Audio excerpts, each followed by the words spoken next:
दोस्तों हम इस वीडियो में जानेंगे कि इंडिया के स्पेशल इकोनॉमिक जोन्स यानी एसईजेड का क्या रोल है हमारी इकोनॉमी में और नए रिफॉर्म जैसे देश बेल 2022 और सेमीकंडक्टर मैन्युफैक्चरिंग के लिए क्या क्या नए रूल्स लाए गए हैं। हम समझेंगे कि बाबा कल्याणी कमेटी की रिकमेंडेशंस और एसईजेड के चैलेंजेस और कैसे इन्हें फ्यूचर के लिए और स्ट्रॉन्ग बनाया जा सकता है। अगर आपको मेक इन इंडिया, एक्सपोर्ट या गवर्नमेंट के इंडस्ट्रियल पॉलिसीज़ में इंटरेस्ट है तो ये वीडियो आपके लिए है।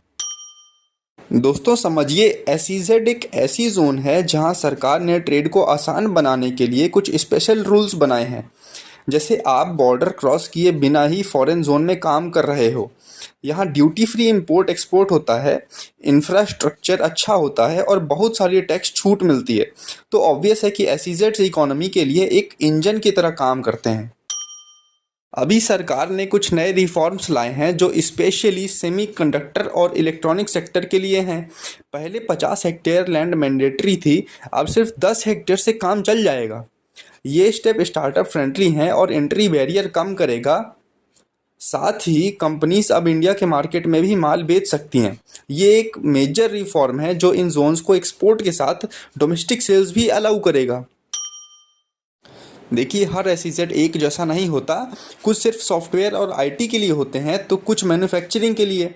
जीआईएफटीसीटी जैसे स्मार्ट एसईजेड फ्यूचर के लिए रेडी हैं, जहां बैंकिंग, फाइनेंस और इनोवेशन साथ साथ होती है।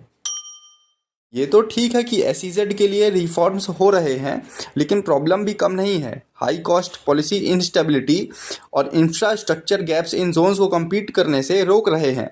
और डब्ल्यूटीओ बोल रहा है कि ऐसे सब्सिडीज अनफेयर हैं, तो आगे का रोड मैप केयरफुली बनाना होगा।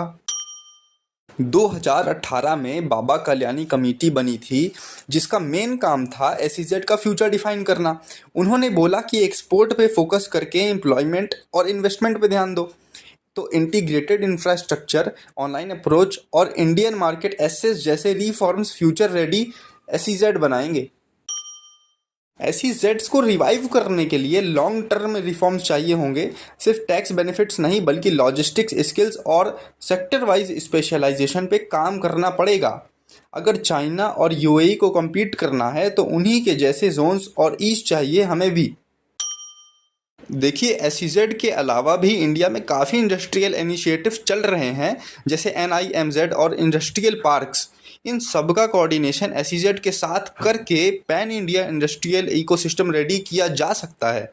जब एसईजेड हाईवेज, पोर्ट्स और सिटी से डायरेक्ट जुड़ जाएंगे तभी उनका मैक्सिमम फ़ायदा मिलेगा। तो दोस्तों, आज के रिफॉर्म्स डेफिनेटली एक अच्छा स्टेप हैं, लेकिन काम अभी बहुत बाकी है। एसईजेड्स को फ्यूचर रेडी बनाने के लिए पॉलिसी मेकर्स को विजनरी थिंकिंग और ग्राउंड लेवल एग्जीक्यूशन दोनों चाहिए।